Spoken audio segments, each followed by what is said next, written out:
안녕하세요. 김호준입니다. 자유한국당이 담뱃값 인하 법안을 발의 예정이라고 합니다. 이 법안 발의를 일부 언론은 이렇게 보도합니다. 부자 증세에 서민 감세로 맞불. 자유한국당은 담뱃값을 인상한 당사자 정당이죠. 국민 건강을 위해 담뱃값을 인상한다고 했고 그 세수를 마음껏 썼습니다. 그런 후 정권 교체 3개월도 안 됐는데 그새 담배가 국민 건강에 좋은 걸로 바뀐 겁니까? 아니면 서민이 3개월 만에 새로 발령된 건가요? 이거 안 그래도 복지 예산에 부족한 세수를 더욱 모자라게 만들 심산 아닌가요? 세수 부족해서 인하 못하겠다고 하면 서민 걱정 안 한다고 공격할 거리도 생기는 거고 한마디로 정부 여당 엿먹으라고 하는 거 아닙니까? 그리고 그렇게 서민이 걱정됐으면 그 세수를 진작에 복지에 썼었어야죠. 그렇다고 국민 건강 때문에 거뒀다는 그 돈을 금연 사업에 다 썼느냐. 오히려 금연 관련 사업 예산 비중은 줄었습니다. 야당이 여당 골탕 먹이는 거 자기 기량껏 할 수 있습니다. 그거 지켜보며 평가는 국민이 하게 되죠. 하지만 이 뻔한 정치 공세를 언론이 서민 감세로 포장해주는 건 뭔가요? 국가 조세 정책이 장난도 아니고 이거 하루아침에 뒤집는 걸 어떻게 서민을 위하는 걸로 포장해주는 겁니까? 중립인 척 하는 거면 비겁한 거고 알면서도 그러는 거면 야비한 거죠. 김어준 생각이었습니다.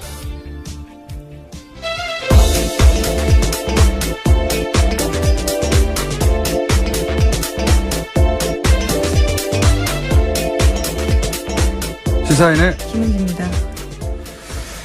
원래 담뱃값을 인하한다면 전 세계적으로 환영을 받게 돼 있어요.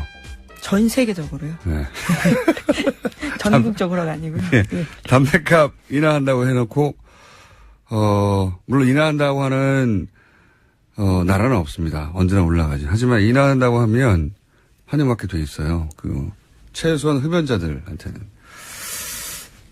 담뱃값 인하를 발표해놓고 이렇게 인하 법안 발의를 바로 해놓고 그렇게 욕먹는 거는 우려가 없는 일입니다. 담뱃값 인하한다고.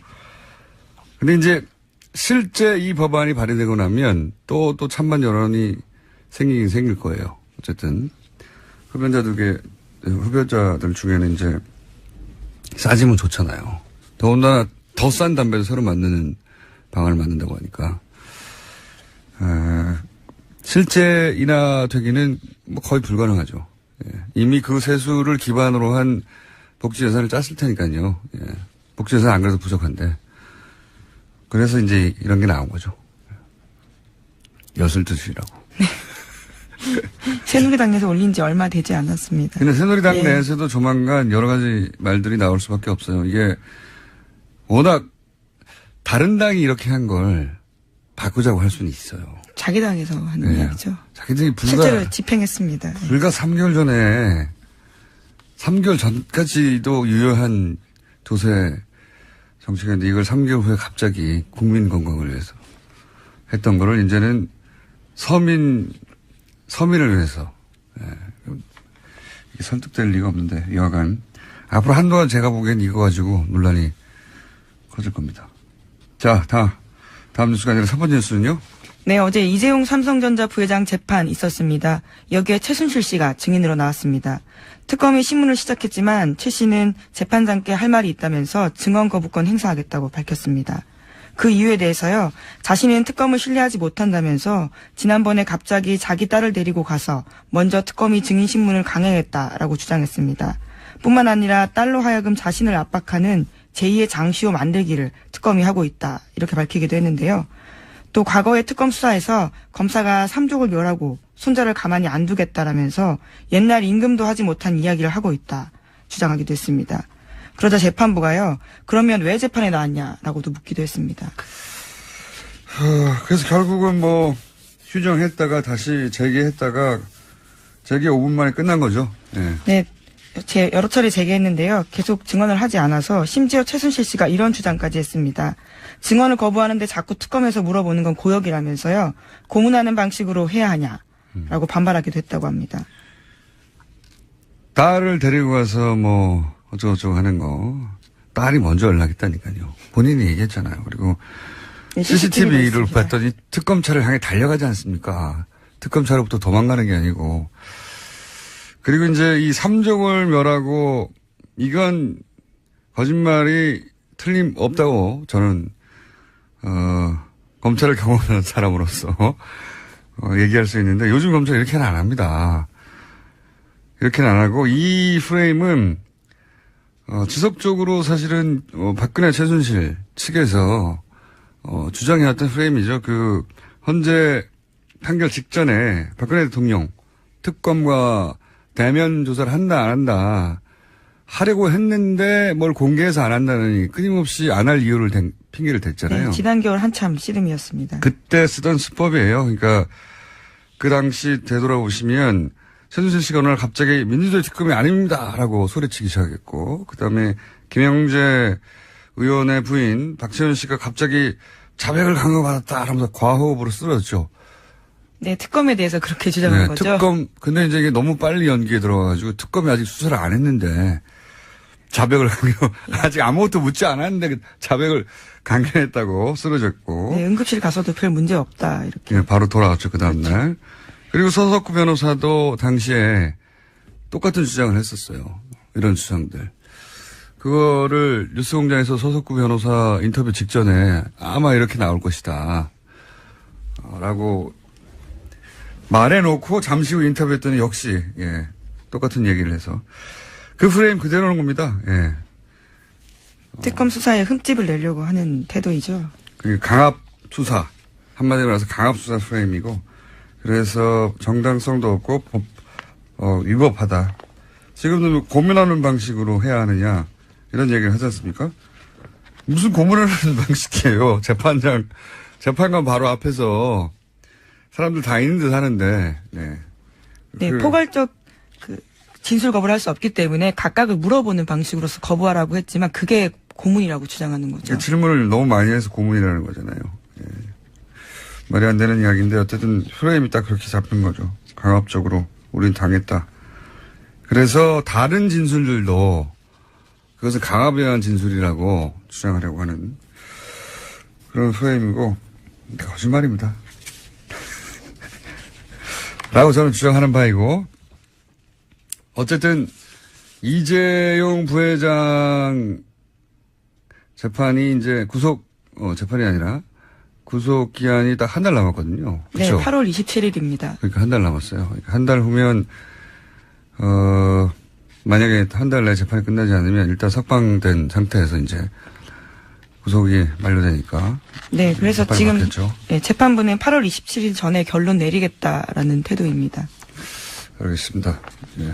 이재용 부회장 재판은 이런 식으로 진행되고 있습니다. 여전히 각 증인들이 제대로 증언하는 사람이 아무도 없는 거예요. 삼성 쪽에서는 아예 아무 말도 안 하고. 예. 그렇죠. 증언 거부하고 있습니다. 최순실 씨도 나와서는 원래 여기는 질문을 받는 자리지 자기 주장하는 자리가 아니거든요.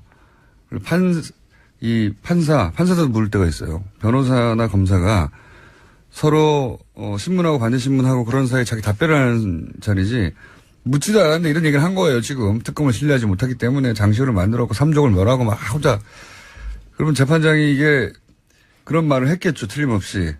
여기는 질문에 답하는 자리라고. 네, 그렇죠. 왜 나왔냐라고 물어봤습니다. 네. 최순실 씨는 상관이 없는 거죠. 자기가 하고 싶은 얘기 막 하고 언론들이 그걸 받아쓰기를 원하는 거고 그런 언론 플레이를 하고 있다. 여전히. 다음 뉴스는요. 네, 계속해서 이재용 삼성전자 부회장 재판 소식 관련해서 전해드리면요. 어제 장충기 전 사장과 이현수 국정원 전 기조실장이 주고받은 문자 메시지 알려드린 바 있습니다. 국정원이 이 전 실장에 대해서 감찰을 벌이고 있다라고 SBS가 보도했는데요. 이 전 실장 같은 경우에는 지난 2013년에 최순실 씨에게 국정원 기조실장 인선 청와대 문건 넘어간 적 있다 밝혀진 바 있습니다. 국정원은 이 전 실장이 삼성을 위해서 감사원 인사에 개입한 의혹에 대해서 먼저 감찰하고 있다고 하는데요. 이거 관련해서도 지난 4월 달에 재판에 내용이 나온 적이 있습니다. 이 전 실장은 장충기 전 사장과 감사원 사무총장 인사에 대해서 이야기를 한 바가 있다라는데요. 메르스 사태로 삼성병원에 대해서 감사 청구가 논의되던 2015년 7월 달입니다. 장충기 당시 사장이 이 실장에게 감사원 사무총장 후보로 거론되던 이모 씨에 대해서 반대 뜻을 밝힌 것으로 나옵니다. 이게 뭐 복잡해 보이지만 간단합니다. 삼성 사장과 그리고 국정원 고위 간부가 당시 메르스 사태 때 삼성병원을 감사해야 한다고 얘기하니까 감사원의 사무총장 후보를 감사받을 대상인 삼성 사장이 그 사람 싫다고 국정원의 고위 간부한테 얘기하니까 국정원의 고위 간부가 알겠다고 그러면 풀어보겠다고 문제를 해결해보겠다고 한 다음에 실제 사무총장이 누가 됐냐면 이건희 회장 변호사가 됐어요. 네, 싫다고 했던 사람은 결국 안 된 거죠. 이게 국가기관 인선을 사기업 사장하고 의논해가지고 사기업 시장이 싫다고 그러니까 바꿔준 겁니다. 네. 국정원도 사실 사무총장 인선에 개입할 수 없는 사람인데 이런 당연하죠. 상황입니다. 당연한데 그러니까 삼성이 국정원을 통해서 국가기관 인선도 마음대로 할 수 있었고 국정원은 기꺼이 삼성 이야기를 들었다는 얘기고요. 삼성의 국정원이었던 거죠. 국가기관이 이게 자기들 마음대로 나를 운영한 거예요. 감사를 받을 대상이 감사를 할 사람을 자기 마음대로 정한 거죠. 네. 감사원이 삼성병원을 감사해야 되는데 거기에 감사원의 사무총장 후보가 마음에 안 드는 사람이니까 다른 사람을 바꾸라고 했더니 실제 이건희 회장 자기들 대장 변호했던 변호사를 거기다 갖다 놨어요. 제대로 될 리가 있습니까 이게? 그러면 이거는 아주 큰 죄로 다스려야 합니다. 이런 구체적인 정황이 처음으로 드러나는 건데요. 뭐 그런 말들은 많잖아요. 삼성공화국이고 삼성이 맨 위에 있다고. 근데 국정원의 고위 간부가 기조실장이면 인사예산을 총괄하는 자리이기 때문에 굉장히 파워풀한 자리인데 게다가 한 발 더 나아가서 그 기조실장 인선에 관한 청와대 문건을 최순실 씨가 받았다. 그러니까 이 기조실장이 최순실 씨의 입김이 들어간 기조실장이 아니냐, 원하는 사람이 된 게 아니냐, 이런 의혹이 있는데 다 엮이는 겁니다. 네, 그래서 지금 국정원에서 감찰에 나섰다라는 겁니다. 나라가 말이 아니었어요. 다행인 것은 그 일부가 드러나기 시작했는데 이렇게 드러날 줄은 아무도 몰랐겠지만 어쨌든 감사원 사무총장도 삼성이 싫다고 하면 다른 사람으로 바뀌고 더군다나 삼성하고 관련된 변호사가 그 자리에 가기도 하고 그런 게 밑에서 은밀히 움직인 게 아니고 사장과 고위 간부가 같이 의논해서 결정했다. 대단합니다. 네. 이거 반드시 밝혀내야 되겠네요. 네, 그래서 국정원 같은 경우에는 이번에 이 사실이 확인이 되면 검찰에 수사 의뢰하는 방안도 고려하고 있다고 합니다. 고려를 왜 합니까? 그냥 수사 의뢰해야죠. 당연히. 말이 되는 소리예요, 이게. 자, 다음 순요. 네, 복구가 된 국정원 녹취록에 대해서도 계속해서 전해드리고 있습니다. 이번에는 원세훈 전 국정원장이 친정권 인사에게 국정원 예산을 이용해서 도와주라고 지시한 정황이 담긴 녹취록이 나왔습니다. 구체적인 내용을 보시면요. 원세훈 전 원장이 4대강 사업과 지방선거 및 총선에 대한 적극 대처를 지시하면서 우호 세력에게 국정원 예산을 지원해줘라. 눈에 안 띄어야 되면 쿠션을 넣어서 지원해라. 이런 취지로 지시했다라고 합니다.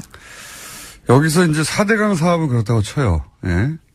당시, 일종 국가 사업이었기 때문에. 근데 지방선거하고 총선에 국정원 예산을 지원해주라는 게 이게 무슨 말인지 모르겠는데 이게 누구한테 혹은 어디에 얼마가 들어갔느냐 밝히면 이것도 대단한 사건이라고 봅니다. 이 하나하나 국정원 관련은 대단히 은밀하게 진행됐고 그리고 예산이 어마어마하기 때문에 그리고 가장 대통령 직속기관으로서 가장 많은 정보를 가진 것이었기 때문에 국정원 사건들은 하나하나가 어마어마해요. 이 사건들 하나만 따져도 요거 하나 그러니까 국정원이 당시 여당 지방선거나 총선에 국정원 돈을 써서 지원해줬다. 어떤 식으로? 네, 쿠션을 넣어서. 그러니까 속칭 우회해서라는 거죠. 그거 하나만 밝혀줘도 국정원 뒤집어 없어져야 되는 기관이에요. 이렇게 되면.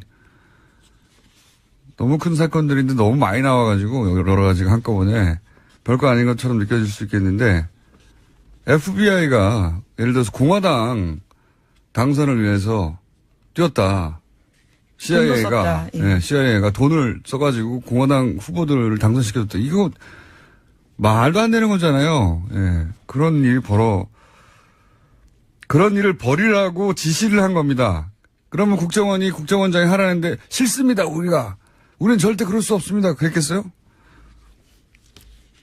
그런 사건. 네, 물증이 또 하나 나온 겁니다. 자, 하도 문건이 많이 나와가지고, 문건이 최근에 쏟아진 건 청와대가 첫 출발이고요. 그리고 또 하나는 디도스 사건, 선거 디도스 사건, 그때 특검팀에 줬어야 할 문건 700건이 고스란히 검찰 내에 잠자고 있다가 청와대로 바로 날아갔다. 네, 박근혜 정부의 청와대에 들어간 거죠. 그 700건이 있고요. 그런 다음에 최근에는 이제 국정원 TF가 출범한 이후에 복구하고 있는 문건들이 있는 겁니다. 자체적으로 복구한 겁니다. 하도 문건이 여러 군데서 동시에 나와가지고, 그리고 다 거기에 국정원이 거론되다 보니까 이게 어디서 나왔나 하실 텐데, 문건이 하여튼 세 종류가 있다. 이미 2011년에 디도스 특검 할 때 확보했던 문건이 이제 공개력이 이제 정체가 드러나는 것이고, 또 하나는 정권이 교체된 다음에 국정원 TF가 삭제된 걸 막 복원하고 있는 네, 거고요. 원세훈 전 원장의 네. 발언이 중심입니다. 그리고 최근에 이제 300건으로 시작된 문건들. 여기서 쏟아지다 보니까, 뉴스가 계속 나오네요. 예.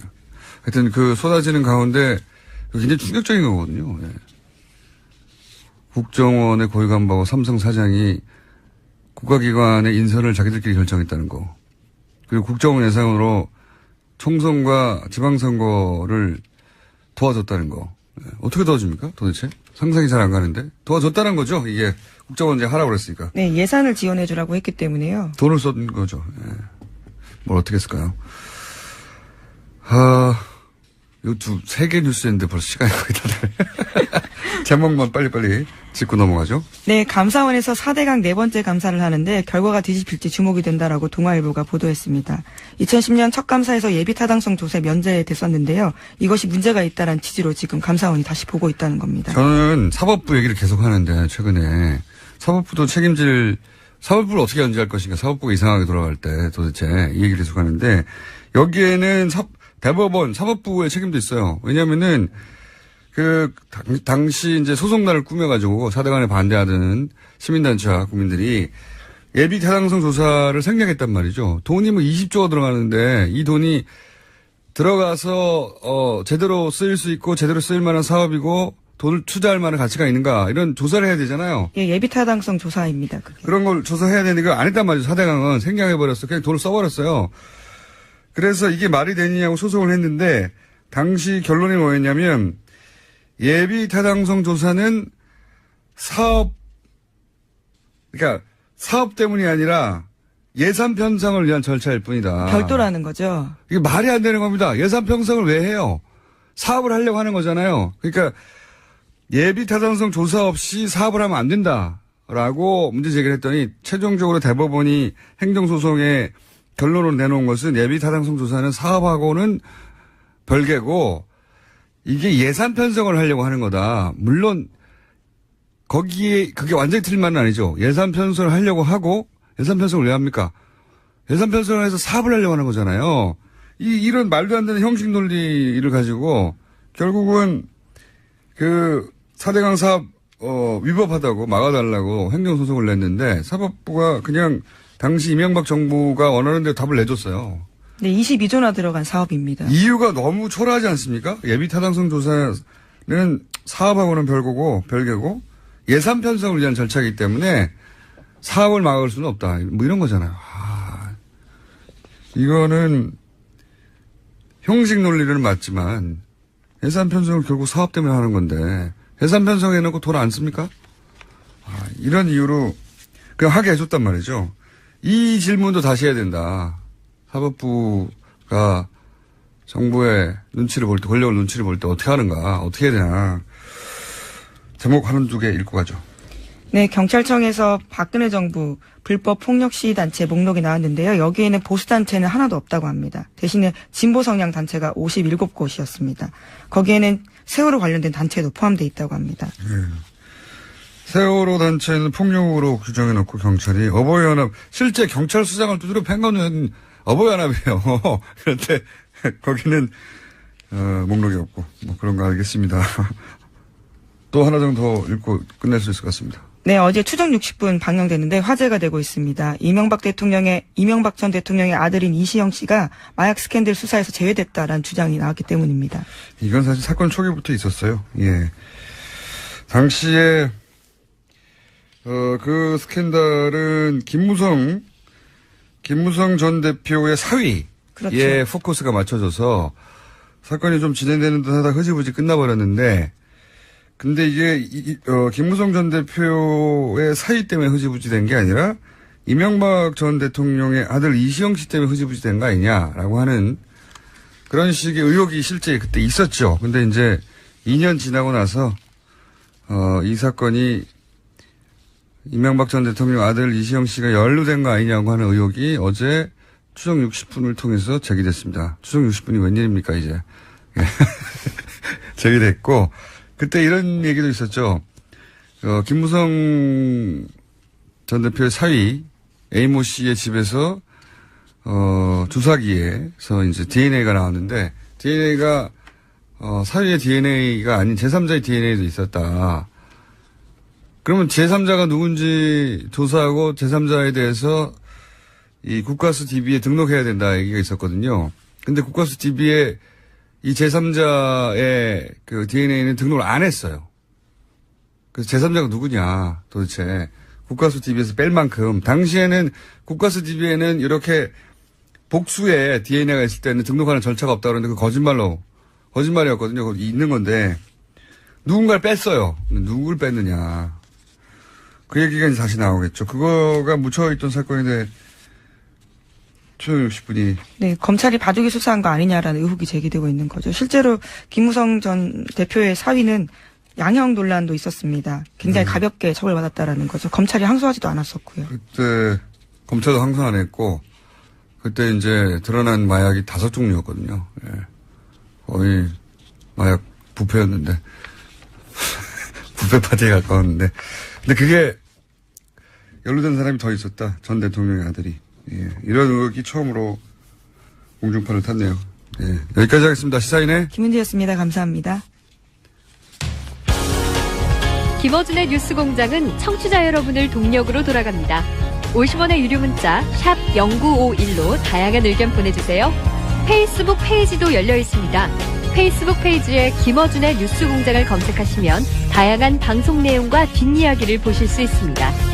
김어준의 뉴스공장, 오늘도 공장문 활짝 열고 기다리고 있을게요. TBS 정보센터입니다. 목요일 아침입니다. 오늘도 많이 덥습니다. 연일 폭염이 이어지고 있는 만큼 건강관리 유의하시고요. 밤부터 중부지방에는 벼락을 동반한 강한 비가 내릴 것으로 보이니까 비 피해 없도록 주의하시기 바랍니다. 출근길 차량들이 늘면서 동부간선도로 성수대교 쪽으로는 노원교부터 녹천교까지, 원룸교부터 성동교까지 밀리고 있습니다. 전 구간 이동하는데 40분 정도 걸리고요. 의정부 쪽으로는 지금 20분 정도면 지나실 수가 있는데요. 창동교에서 노원교 구간에서만 밀립니다. 서부간선도로 외곽 쪽으로 전 구간에서 정차인데요. 성산대교 남단에서 금천교까지 30분 정도 걸리고 있고요. 도심 쪽으로는 전 구간 이동하는데 20분 정도 걸리고 있는데 특히 고척교부터 목동교 구간에서 속도 내기 어렵습니다. 국회대로 여의도 쪽으로는 신할라들목부터 목동교 구간에서 밀리고 있고요. 경인로 여의도 쪽으로 지나기는 아직은 수월합니다. 그리고 내일부터 월요일 새벽까지 잠수교의 차량 통행이 통제됩니다. 잠수교 바캉스 행사로 오늘 밤 12시부터 월요일 새벽 5시까지 양방면 전면 통제니까 참고하시기 바랍니다.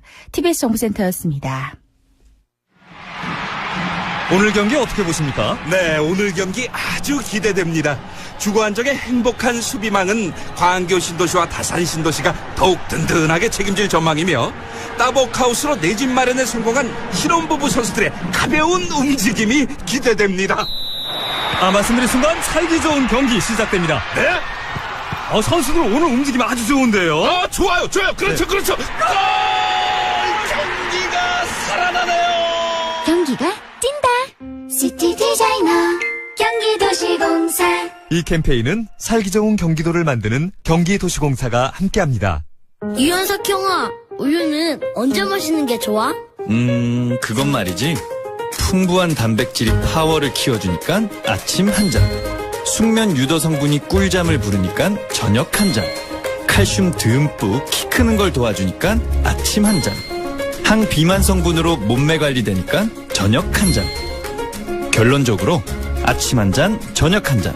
아, 하루에 우유 2잔. 우유를 대신할 수 있는 건 우유밖에 없습니다. 아침 한 잔, 저녁 한 잔, 맛있는 건강 단짠 우유. K밀크를 확인하세요. 이 캠페인은 우유자조금관리위원회와 함께합니다. 낮에는 계곡 물놀이, 밤에는 별과 함께 연극 감상을, 이 두 가지를 동시에 즐기는 거창한 여름 연극제. 7월 28일부터 17일간 거창 수승대에서 펼쳐지는 거창한 야외 연극 축제에 여러분을 초대합니다. 더 새로워진 2017 거창한 여름 연극제. 함께 할수록 기분 좋은 방송 TBS FM. 박소연의 좌우로 정렬 2588 대리운전 협찬 서울 투피스 제공 7시 32분 교통정보입니다. 서울 외곽순환고속도로 구리에서 판교 방면으로 구리에서 상일 사이 8km 구간과 또 서안남 부근 정체가 자리를 잡았고요. 분당 수서로가 청담대교 쪽으로 장진아들목부터 탄천 1교까지, 또 언주로는 내곡나들목에서 구룡터널까지 각각 속도가 줄어 있습니다. 경부고속도로 서울 진입은 달래내부터 서초 사이로 정체고요. 올림픽대로 하남 쪽으로 행주대교에서 한강대교까지 40분 정도 걸리고, 강변북로도 구리 쪽으로 방화대교에서 동작대교 사이는 40분은 있어야 이동이 가능합니다. 박소연의 좌우로 정렬 2588 대리운전 협찬이었습니다. 두 분 다 오랜만입니다. 네, 내부자 둘. 더불어민주당 안민석 의원 나오셨습니다. 네, 최순실 루트 따라잡기 미션을 마치고 온 안민석 의원입니다. 유럽에서 뉴스공장의 인기가 하늘을 찌를 듯한 것을 실감을 하고 왔습니다. 전 세계에서 하늘을 찌르고 있습니다. 네. 어떻게 하늘을 찌르는지 좀 이따 말씀해 주시고요. 자유한국당의 김성태 의원님 나오셨습니다. 예, 김성태입니다. 무더운 날씨 다들 고생이 많습니다. 거기까지입니까? 좋은 여름 하십시오. 좋은 여름 하십시오. 굉장히 독특한 멘트입니다. 좋은 여름 하십시오. 네. 자, 두 분 다 해외에 나갔다 오셔가지고, 예, 저희가 간만에 해서 매우 반갑습니다. 먼저 안민석 의원님은 여기저기 이제 유럽 5개국에 방문해서 최순실 일가 재산을 추적한다고 막 동네방네 얘기하고 가셨지 않습니까? 그리고 나서 저희 방송에 나와서 처음으로 얘기할 줄 알았더니 어제 JTBC에 나와가지고 홀라당 배신을 하고 말이죠. 아니, 김어준 공장장도 어떻게 하다 그렇게 됐어요. 안민석 의원하고 김어준 공장장. 세월이 하루 이틀이 아닌데 말이죠. 뭐 하늘이 두 쪽 나도 영원할 거로 이렇게 보이는데. 일각에서는 배반이라고 하지만 또 전문 용어로 몸값 올리기라고. 몸값 올리기. 어제 밤에 홀라당 나오셨더라고요. 그래서 손석희 사장님하고 막 인터뷰하고 막 거기서 사랑받으시려고. 읽혔어요, 그게? 네. 근데 거기서도 본인 입으로 그 내용을 다 적나라하게 하지도 않습니다. 그러니까요. 다음 곧 있을 취재한 결과가 JTBS 프로그램 홍보까지 스포트라이트에서. 왜냐하면 제가 스포트라이트 그 이럴 수 팀을 있습니까? 제가 하루 전에 그 몇몇 우리 그 탐사 보도가 있죠. 각 언론사마다 했는데 예. 스포트라이트만 하루 전에 이야기했는데 이제 가겠다고 해서. 아, 몇몇 방송국이나 언론사에 탐사보도팀에 우리 가니까 같이 취재에 가겠냐. 네, 왜냐하면 했는데 거기만 따라갔다. 연익재산을 추적하는 과정은 이건 하나의 그 역사적인 이거는 그 자료 흔적으로 남겨놔야 된다는 그런 생각에서. 그렇죠. 그런 의미도 있고 의원님이 또 TV 나오고 싶으셨겠죠. 그런 측면도 없지 않나 있고요. 근데 그 스포트라이트 그 팀이 아주 결정적인 거.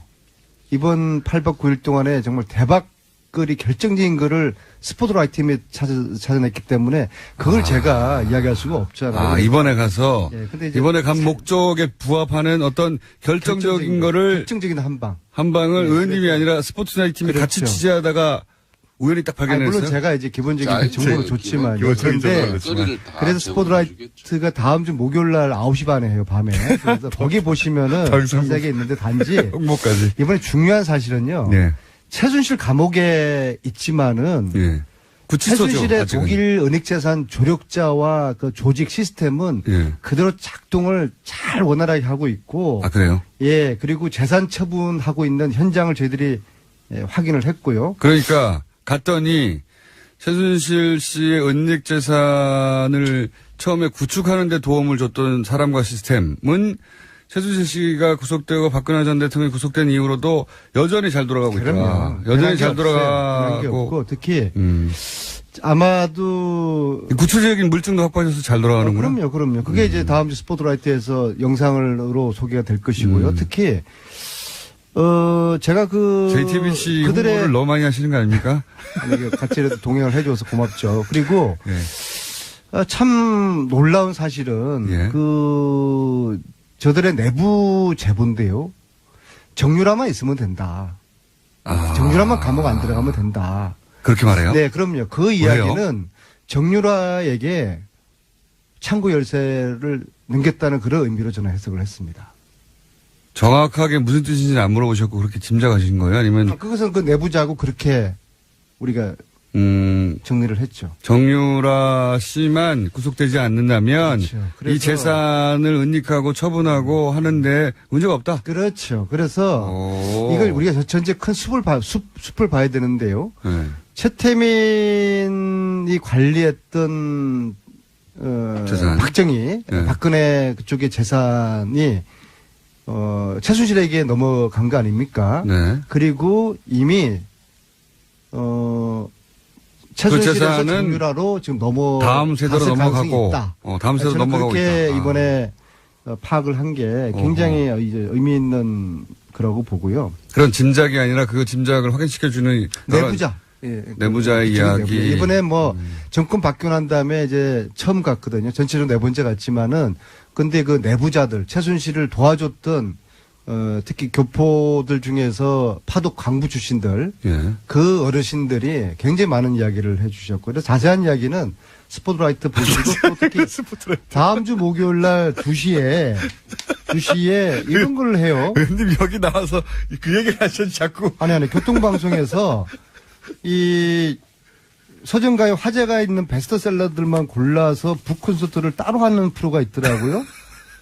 그래서 다음 주 목요일 날 2시에 교통방송 상암동 공개홀에서 끝나지 않은 전쟁. 작가가 이렇게 써줬어요. 불멸의 저서 끝나지 않은 전쟁에 북콘서트 열린다는 홍보를 꼭 해주시라. 현재 8세 찍힌 불멸의 저서 끝나지 않은 전쟁 북콘서트. 제지를 해도 끝까지 특히 휴가 가지 못한 분들 많이 의원님 마이크 내립니다. 그만하시고요. 선착순 100명이니까 서둘러 달라는 작가의 지금 이 글을 제가 알겠습니다. 자, 알겠고요. 아무튼 선착순 100명이고 아니 그러니까 알겠어요. 90명까지 찬 모양입니다. TV 오늘 여기 나와서 그러면 그 독일에 가서 취재하신 다른 유럽국가 5개국 가서 취재하신 내용은 오늘 밝힐 내용이 아무것도 없어요, 그럼? 그리고 앞으로 제가 할 일이 이제 없어진 게요. 어제 검찰 국세청 관세청이 재산 추적 전단팀을 만들어서 활동을 시작했다고 언론에 나지 않았습니까? 그렇죠. 그래서 의원님하고 안원구 청장이 발견해낸 스위스 페이퍼 컴퍼니, 네덜란드 페이퍼 컴퍼니를 실제 수사하고 있다고. 한 건 하신 거예요, 큰 건. 그 5번째 다음 달 갈까 말까 했는데 아마 안 가도 될 것 같습니다. 그래요? 네. 근데 그 수사는 결국은 의원님하고 안원구 청장하고 또 꼽사리로 주진우 기자가 같이 가가지고 실제 처음 단서를 잡아낸 거잖아요. 아니 저희들 그 단서뿐만 아니라 저희들이 거의 이 돈 세탁의 흐름이라든지 조력자들의 그 조직 시스템을 거의 다 파악했는데 이거를 이제 수사팀에 전해드리면 되고요. 특히 그러니까 현직 의원, 기자, 그다음에 전직 국세청장 세 분이 자비로 가가지고 노승일도 있고요. 네. 노승일 그렇죠. 노승일 씨도 서운해하죠. 그래서 자비로 가가지고 밝혀낸 일단의 단서들을 이제 드디어 공기관에서 공기관의 수사에 들어간다. 특히 이번에는 스위스에서 교포들 모임을 만들었거든요. 근데 그 모임에 다 알겠는데요. 몇 분들이 스위스 현지 은행의 뱅크들이세요. 그래서 유니온뱅크와 크레딧 스위스 은행의 내부 구조를 어떻게 이 돈 세탁 계좌가 이루어지는 거, 비밀 계좌의 시스템을 자세히 알고 있는 분들이 교민 모임을 만들어서 아마 도와주겠다, 앞으로. 예, 노다지가 나올 겁니다. 그래서 이런 노다지가. 분들, 이런 조직을 이제 검찰에 다 연결. 다 알겠는데 그래서 오늘 풀어놓을 건 없고요. 스포트라이트 보시고 다음 주 북콘서트 오시면 됩니다. 북콘서트 다음 주 목요일 2시입니다. 자, 그러면 의원님은 이제 그만 가만히 계세요. 이제 저희가 2주를 기다려서 뭐 새로운 보따리 들고 온 하여튼 스포트라이트를 보라고 자꾸. 자, 그러면 김성태 의원님 이제 오랜만에 나오셨는데 자유한국당의 사정은 그렇게 밝지는 않습니다. 최근에. 예를 들어서 유석춘 위원장 취임하고 나서 위원들도 그렇고 본인은 이제 극우가 아니라고 하는데 자꾸 이제 뭐랄까요 친일본적인 그리고 박근혜 전 대통령 탄핵은 문제가 있었다는 인식 그리고 탈당한 사람들에 대한 책임을 묻는 거 뭐 이러면서 시끄럽지 않습니까? 네, 개혁을 한다고 그랬는데 거꾸로 가는 거 아니냐. 과거로 회귀하고 박근혜 시대를 더 거슬러서 박정희 시대까지 가는 거 아니냐. 유신도 문제가 없다고 하니까. 짜증나요. 짜증나. 그 지난 대선에서 승리한 뭐 어떻게 보면은 최순실 국정농단 때문에 가장 큰 수혜와 은혜를 입고 탄생한 정권이 문재인 정권인데. 은혜까지요? 집권당인 민주당은 이제 집권을 했음에도 어떻게 더 혁신하고 또 당의 시스템을 더 현대화하고 더 국민 정서에 맞는 당청 관계를 가져갈 것인가 이런 고민을 하고 있는데 야당이 된 저희 자유한국당은 아직까지 탄핵 찬성이냐 반대냐에 뭐는 이런 끝날 길을 없는 입시름 논쟁을 하고 있다는 이 자체가 참 안타까운 일이죠. 아니 근데 거슬러 올라가서 유신까지 거슬러 올라가지 않습니까? 그때도 문제 없었다고. 게다가 이 탄핵 문제는 이미 우리 국회를 넘어서 헌법재판관 전원이 만장일치로 결정까지 받은 그런 사안인데 한편 말로는 헌법재판소의 판단을 이렇게 존중한다고 하고 실제로는 탄핵을 부정한다면은 우리 자유한국당의 혁신에 대해서 우리 국민들이 그 진정성을 누가 가지겠습니까? 그런 측면에서 저는 우려고 보수의 진정한 정체성이 무엇이고 또 새로운 보수상을 어떻게 재설정해야 하는 것은 지금 지리멸렬한 보수가 제일 먼저 다뤄야 할 문제죠. 국민적 심판이 끝난 탄핵 문제에 언제까지 매달릴 수도 없는 것이고 또 한 사람의 신념이나 또 상황 판단이 당 전체의 핵심 방향이 될 수도 없는 겁니다. 안 나오시는 동안 그런 측면에서 사실상이 없어졌네요. 섭섭하게. 그렇지만은 뭐 이 핵심위원장의 애국 충정이나 좋은 말로 하면은 뭐 지금처럼 거군이 또 뭐 좌판이 이런 저급한 논쟁은 저는 의미가 없다고 봅니다. 저급하지는 않은 것 같은데요. 실제 육선 위원장이 그 논란에 대한 발언을 많이 하긴 했지 않습니까? 그건 이제 과거죠, 과거. 이제는 안 합니까? 핵심위원장이 되기 이전에 굳이 이야기한다면은 학자로서의 자신의 소신과 또 뭐 그런 의사결정의 판단을 이제 뭐 존중하는 거지만은 이제는 공당의 핵심위원장으로서 그런 과거의 어떤 학자로서의 자신의 소신과 판단에 대해서는 이제 조심해야 되겠죠. 위원들도 그런 분을 오셨어요. 탄핵에 대해서 탄핵 찬성파들은 주인을 문 개 XX다. 주인을 문.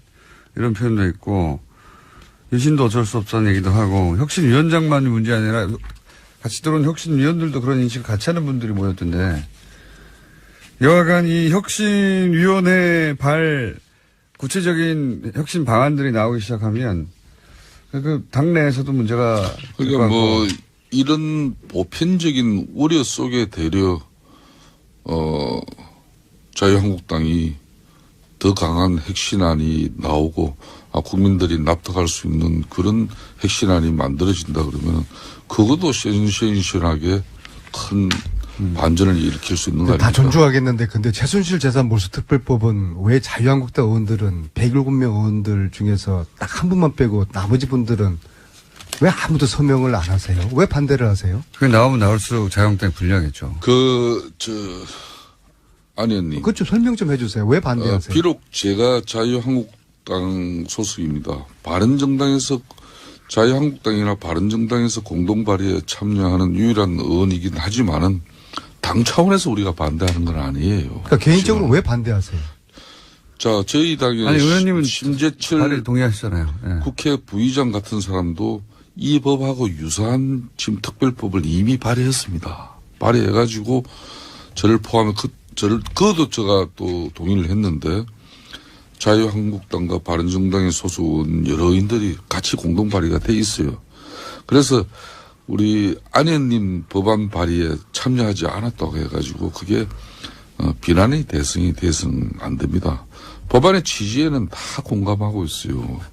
하지만 다른 정당 의원도 20명 중에서 한 분도 참여하지는 않았어요. 물론 서명을 불참한다고 그래가지고 특별법에 반대한다고 보지는 않는데요. 예. 근데 아마 특별법 반대하는 정당이나 의원님들은 국민들이 아마 가만히 있지 않을 것 같아요. 이게 한 두 가지 이유가 있어요. 제가 솔직하게 이야기할게요. 네. 첫 번째 이유는 이 법안이 정치적으로 악용되지는 않을지 우려하시는 그런 분들이 많이 계십니다.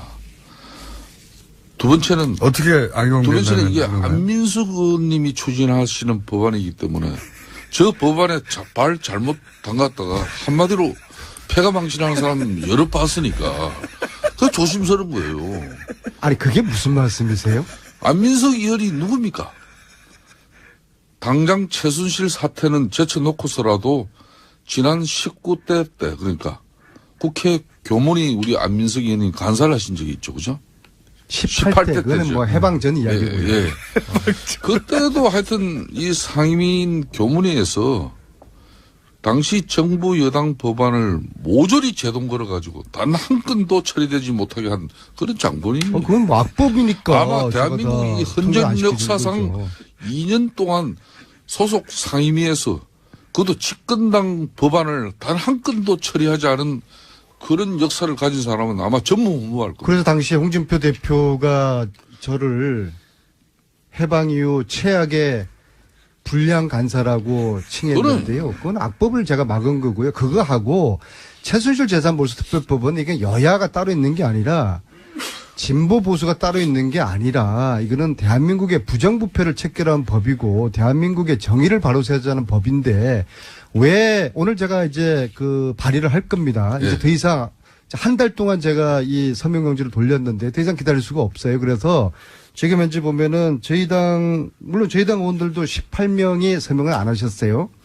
그리고 바른정당, 자유한국당 한 분도 안 하셨어요. 그래서 전체 130명이 자유한국당은 한 분 하셨죠, 김석대 의원님. 한 분은 김석대 의원님은 뭐 저 때문에 억지로 뭐 마지못해 하시는 거고 그래서 유감스럽게도 과반수를 확보를 하지 못했어요. 그래서 네. 참으로 안타까운 심정이지만 더 이상 이걸 지체할 수가 없고 뭐 국민들에게 20명만 더 추가 확보하면 되는 거 아닙니까, 그죠? 그게 안 돼요. 공동 발의는 그렇게 20명이 부족하더라도 실제 투표할 때는 할 수도 있죠. 찬성 몰래 찬성할 수도 있죠. 그런데 네. 제가 볼 때는 이 바른정당하고 자유한국당 의원들이 지금 단 한 명도 찬성하지 않는 것은 당 차원에서 이게 반대하는 그런 기류가 감지가 되는 것이거든요. 근데 민주당에서 18명하고 그리고 18명 다 들어오고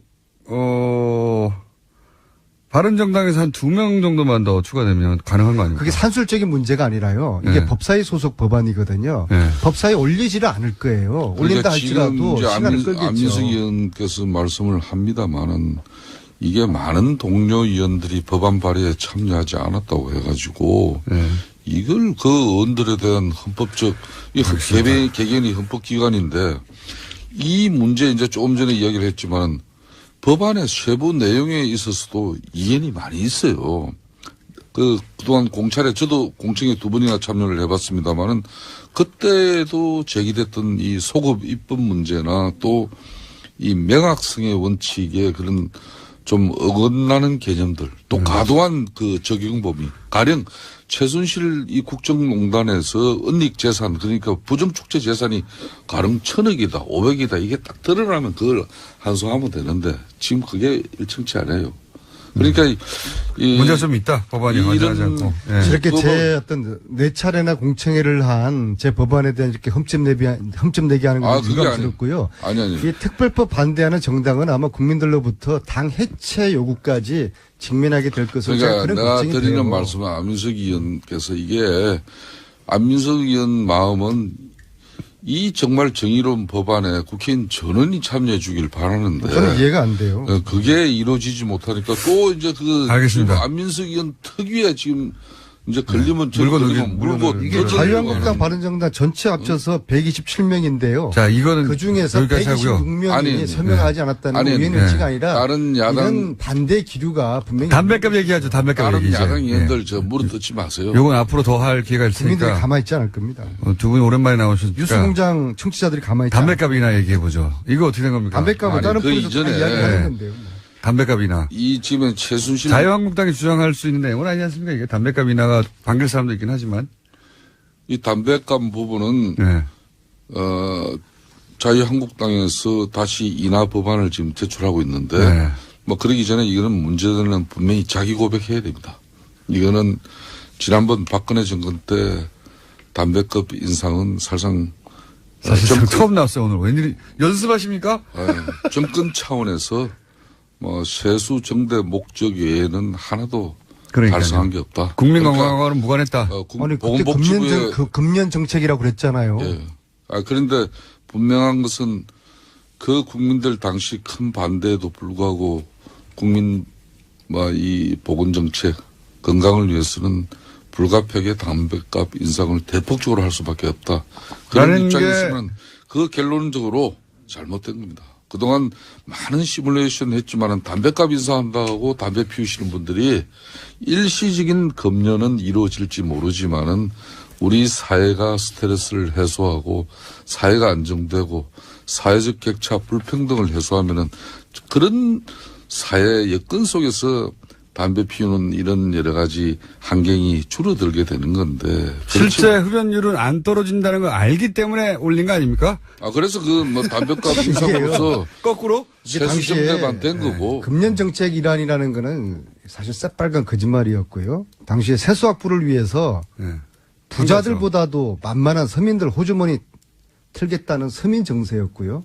지금 이번에 문재인 정부에서 이야기하는 이 정세는 부자들에게 돈을 더 긋자는 거거든요. 돈 많은 기업들에게 더 많은 세금을 내자는 거거든요. 이거는 조세 정의에도 그랬더니 이제 서민 감세라고 담배값 인하를 치고 나온 거 아닙니까? 자유한국당에서. 그러니까 자유한국당이 먼저 이 논란 이전에 과거에 자신들의 그런 거짓 주장에 대해서 그런 허구에 대해서 반성하는 것부터 이 논란을 시작을 해야 됩니다. 반성하실 의사 있으십니까? 자, 그래서 지난번에 자기 고백을 하세요. 그래서 잘못했죠. 지난번 비정규 문제도 DJ 노무현 정권에서 비정규직을 확산하고 양산하는 법안이 만들어져서 그거 자기 고백해달라 그랬고 저희 당도 분명히 담배값 인하 이 법안을 낼 때는 정책을 낼 때는 국민들한테 자기 고백해야 됩니다. 거짓말 한 지난 거죠. 정권에서 분명히 잘못된 판단을 한 것이고. 거짓말 한 거죠. 자, 그런 측면에서 서민들만 담배값 증가된 이 담배값 인상 부분을 일정 부분 지금 세수 정대가 올해만 하더라도 20조입니다. 그렇다면은 잘못된 정책에 의해 가지고 이렇게 세수 정대의 낙수 효과만 봤다 그러면은 지금이라도 담배값 인하는 이제 자기 고백과 함께 가져가는 게 저는 현실성이 있다고 보는 겁니다. 그래도 특별법에 유일하게 서명한 김성태 의원님은 자한당 의원님들 중에서는 그래도 양심적인 분이라고 저는 생각을 합니다. 그리고 자기 고백하고 거짓말 한 거에 대해서 시인을 하셨으니까 오늘 거짓말 했다고는 시인 안 하셨는데요? 그거 시인한 거 아니세요? 잘못된 판단이었다고. 잘못된 판단이지. 그걸 처음부터 거짓말을 하려고 뭐 정책을 위반하고 법안을 위반하고. 금년 정책 때문에 담배값 올렸다는 그거 거짓말 아니었어요?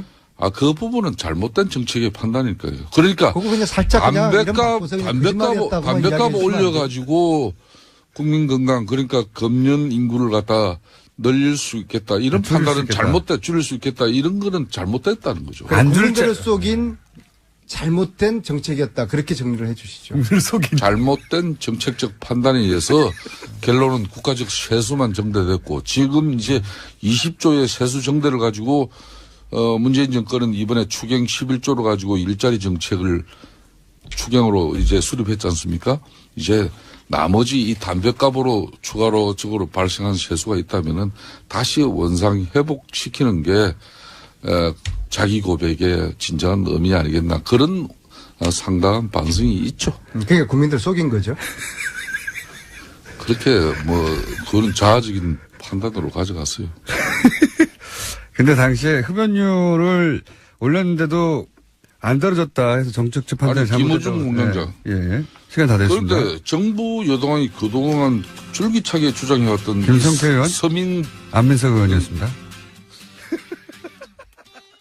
그 세수를 기반으로 한 복지 예산을 짰을 테니까요. 예.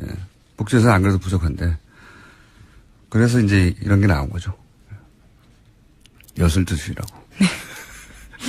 새누리당에서 올린 지 얼마 되지 않았습니다. 근데 새누리당 예. 내에서도 조만간 여러 가지 말들이 나올 수밖에 없어요. 이게 워낙 다른 당이 이렇게 한 걸 바꾸자고 할 수는 있어요. 자기 당에서 하는 네. 이야기죠. 자기들이 실제로 집행했습니다. 불과 3개월 전에 3개월 전까지도 유효한 조세 정책이었는데 이걸 3개월 후에 갑자기 국민 건강을 위해서 했던 거를 이제는 서민을 위해서.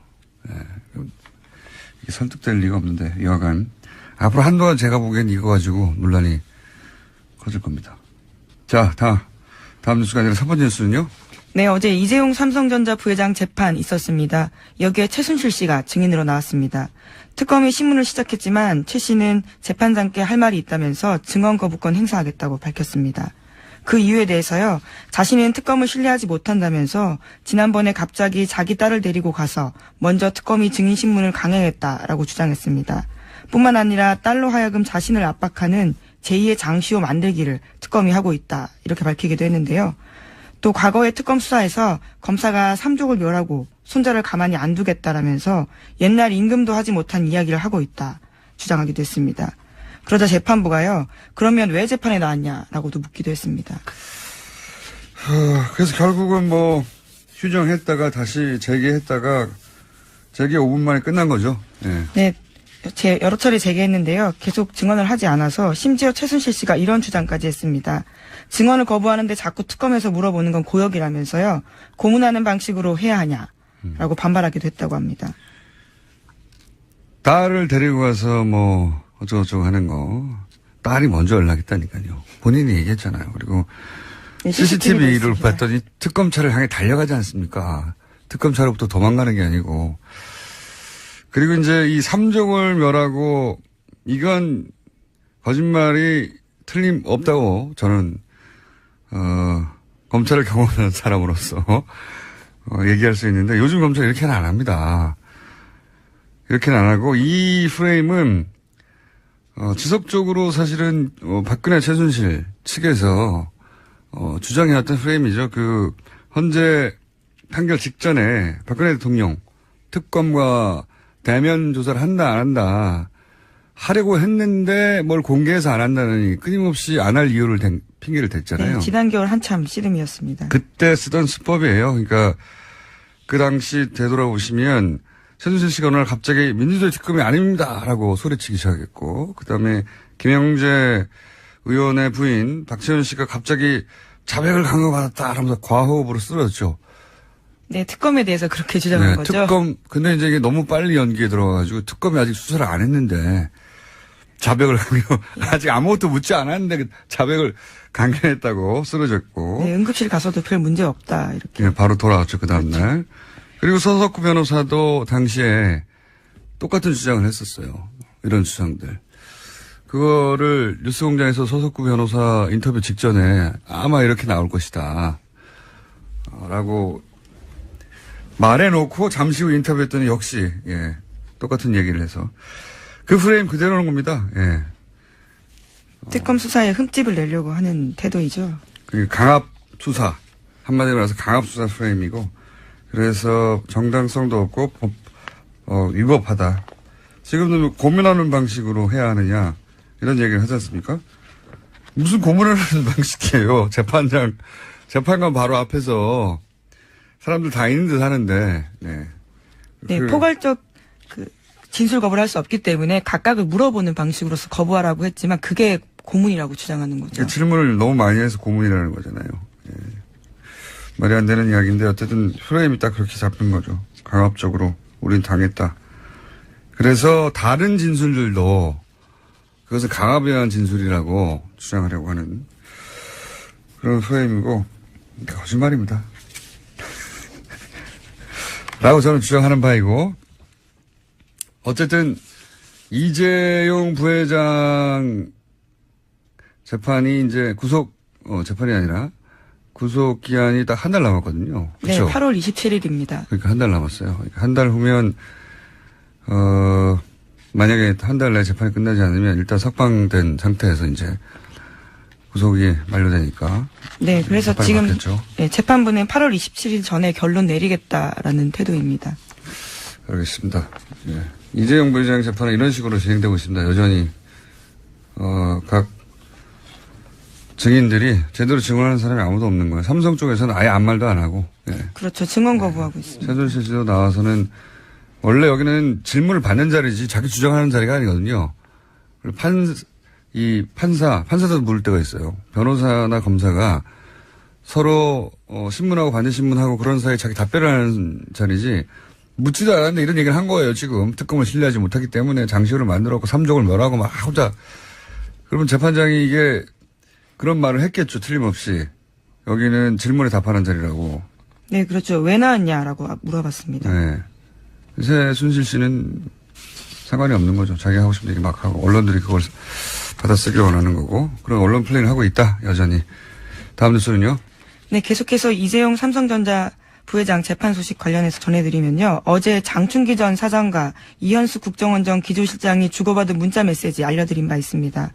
국정원이 이 전 실장에 대해서 감찰을 벌이고 있다라고 SBS가 보도했는데요. 이 전 실장 같은 경우에는 지난 2013년에 최순실 씨에게 국정원 기조실장 인선 청와대 문건 넘어간 적 있다 밝혀진 바 있습니다. 국정원은 이 전 실장이 삼성을 위해서 감사원 인사에 개입한 의혹에 대해서 먼저 감찰하고 있다고 하는데요. 이거 관련해서도 지난 4월 달에 재판에 내용이 나온 적이 있습니다. 이 전 실장은 장충기 전 사장과 감사원 사무총장 인사에 대해서 이야기를 한 바가 있다라는데요.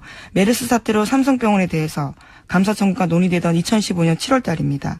장충기 당시 사장이 이 실장에게 감사원 사무총장 후보로 거론되던 이모 씨에 대해서 반대 뜻을 밝힌 것으로 나옵니다. 이게 복잡해 보이지만 간단합니다. 삼성 사장과 그리고 국정원 고위 간부가 당시 메르스 사태 때 삼성병원을 감사해야 한다고 얘기하니까 감사원의 사무총장 후보를 감사받을 대상인 삼성 사장이 그 사람 싫다고 국정원의 고위 간부한테 얘기하니까 국정원의 고위 간부가 알겠다고 그러면 풀어보겠다고 문제를 해결해보겠다고 한 다음에 실제 사무총장이 누가 됐냐면 이건희 회장 변호사가 됐어요. 네, 싫다고 했던 사람은 결국 안 된 거죠. 이게 국가기관 인선을 사기업 사장하고 의논해가지고 사기업 시장이 싫다고 그러니까 바꿔준 겁니다. 네. 국정원도 사실 사무총장 인선에 개입할 수 없는 사람인데 이런 상황입니다. 당연한데 그러니까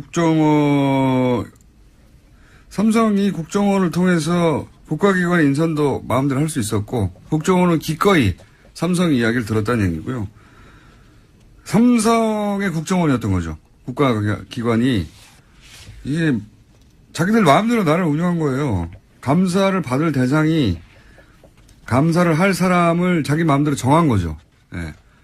감사원이 삼성병원을 감사해야 되는데 거기에 감사원의 사무총장 후보가 마음에 안 드는 사람이니까 다른 사람을 바꾸라고 했더니 실제 이건희 회장 자기들 대장 변호했던 변호사를 거기다 갖다 놨어요. 제대로 될 리가 있습니까 이게? 그러면 이거는 아주 큰 죄로 다스려야 합니다. 이런 안녕하세요. 김호준입니다. 자유한국당이 담배값 인하 법안을 발의 예정이라고 합니다. 이 법안 발의를 일부 언론은 이렇게 보도합니다. 부자 증세에 서민 감세로 맞불. 자유한국당은 담뱃값을 인상한 당사자 정당이죠. 국민 건강을 위해 담뱃값을 인상한다고 했고 그 세수를 마음껏 썼습니다. 그런 후 정권 교체 3개월도 안 됐는데 그새 담배가 국민 건강에 좋은 걸로 바뀐 겁니까? 아니면 서민이 3개월 만에 새로 발령된 건가요? 이거 안 그래도 복지 예산에 부족한 세수를 더욱 모자라게 만들 심산 아닌가요? 세수 부족해서 인하 못하겠다고 하면 서민 걱정 안 한다고 공격할 거리도 생기는 거고 한마디로 정부 여당 엿먹으라고 하는 거 아닙니까? 그리고 그렇게 서민이 걱정됐으면 그 세수를 진작에 복지에 썼었어야죠. 그렇다고 국민 건강 때문에 거뒀다는 그 돈을 금연 사업에 다 썼느냐. 오히려 금연 관련 사업 예산 비중은 줄었습니다. 야당이 여당 골탕 먹이는 거 자기 기량껏 할 수 있습니다. 그거 지켜보며 평가는 국민이 하게 되죠. 하지만 이 뻔한 정치 공세를 언론이 서민 감세로 포장해주는 건 뭔가요? 국가 조세 정책이 장난도 아니고 이거 하루아침에 뒤집는 걸 어떻게 서민을 위하는 걸로 포장해 주는 겁니까? 중립인 척 하는 거면 비겁한 거고 알면서도 그러는 거면 야비한 거죠. 김원준 생각이었습니다.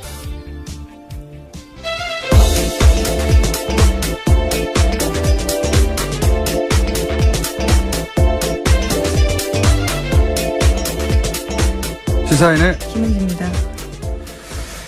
원래 담뱃값을 인하한다면 전 세계적으로 환영을 받게 돼 있어요. 전 세계적으로요? 네. 전국적으로가 아니고요. 네. 네. 담뱃값 인하한다고 해놓고 물론 인하한다고 하는 나라는 없습니다. 언제나 올라가지. 하지만 인하한다고 하면 환영받게 돼 있어요. 최소한 흡연자들한테는.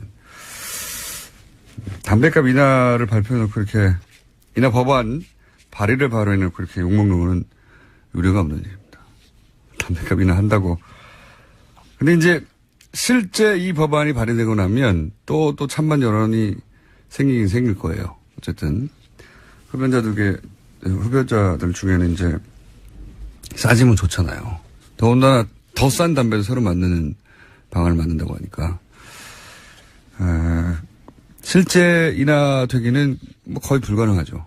예. 이미 그 구체적인 정황이 처음으로 드러나는 건데요. 뭐 그런 말들은 많잖아요. 삼성공화국이고, 예.